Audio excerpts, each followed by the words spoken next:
நெல்லை சாந்தியின் அன்பு வணக்கம். இன்னைக்கு சாந்தி கிச்சனில் என்ன பண்ண போகிறேன்னா ஹோட்டல் ஸ்டைலில் கார சட்னி எப்படி பண்ணலான்னு பார்க்கலாம் வாங்க. இப்போ ஸ்டவ் ஆன் பண்ணி அதில் கடாய் வச்சுக்கலாம். கடாய் காய்ஞ்சதுக்கப்புறமா 2 கரண்டி எண்ணெய் ஊற்றிக்கலாம். எண்ணெய் காய்ஞ்சதுக்கப்புறமா 10-12 பல் பூண்டு சேர்த்துக்கலாம்.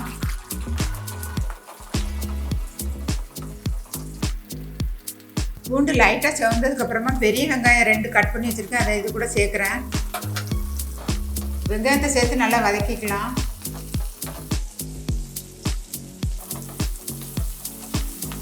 வெங்காயம் லைட்டாக வதங்கினதுக்கப்புறமா 2 தக்காளி கட் பண்ணி வச்சுருக்கேன், அதையும் இது கூட சேர்க்குறேன். சேர்த்து நல்லா வதக்கி விட்டுக்கலாம். நீங்கள் வெங்காயம் எந்த அளவுக்கு சேர்க்குறீங்களோ அதே அளவுக்கு தக்காளியும் சேர்க்கணும்.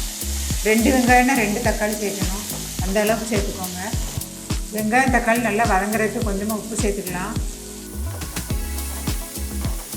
உப்பு சேர்த்து நல்லா வதக்கி விட்டுக்கலாம். தக்காளி வெங்காயம் நல்லா வதங்கினதுக்கப்புறமா ஒரு சின்ன கோழி குண்டு அளவுக்கு புளி சேர்த்துக்கலாம். அதில் உள்ள விதையெல்லாம் எடுத்துகிட்டு சேர்த்துக்கோங்க.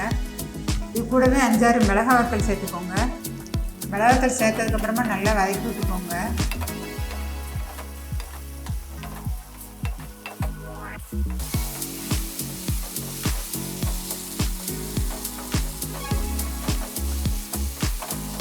இது கூடவே 1 ஸ்பூன் தேங்காய் துருவல் சேர்த்துக்கோங்க. சேர்த்து நல்லா கலந்து விட்டுலாம். தேங்காய் துருவலை சேர்த்து நல்லா கலந்து விட்டதுக்கப்புறமா ஸ்டவ் ஆஃப் பண்ணிடலாம். இப்போ நம்ம வதக்கி வச்சுருக்கிற பொருளெல்லாம் நல்லா ஆறட்டும். ஆறினதுக்கப்புறமா மிக்ஸி ஜாரில் சேர்த்து நல்லா மையம் அரைச்சிட்டு வந்துடலாம். நம்ம வதக்கி வச்ச பொருளெல்லாம் நல்லா ஆறிடுச்சு. நம்ம இப்போ மிக்ஸி ஜாரில் சேர்த்துடலாம்.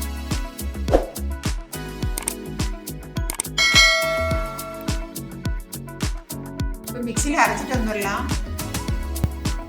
பாருங்கள், நல்லா அரைச்சிட்டு வந்தாச்சு. இது அப்படியே இருக்கட்டும். நம்ம இப்போ தாளிச்சிடலாம். இப்போ திருப்பி ஸ்டவ் ஆன் பண்ணி அதில் கடாய் வச்சு 1 கரண்டி எண்ணெய் ஊற்றிக்கலாம்.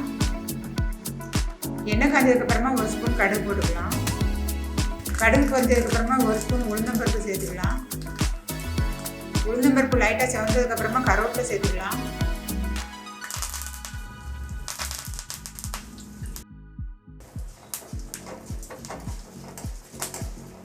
இப்போ நம்ம மிக்சியில் அரைச்சிட்டு வந்ததை இது கூட சேர்த்துக்கலாம்.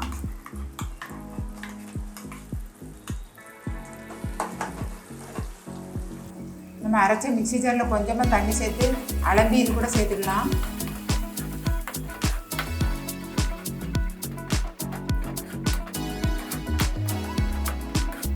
தண்ணி சேர்த்து நல்லா கலந்து விட்டு லைட்டாக கொதிச்சதுக்கப்புறமா நம்ம ஸ்டவ் ஆஃப் பண்ணிடலாம். இந்த கார சட்னி இட்லி, தோசை, சப்பாத்திக்கு டேஸ்ட்டாக இருக்கும்.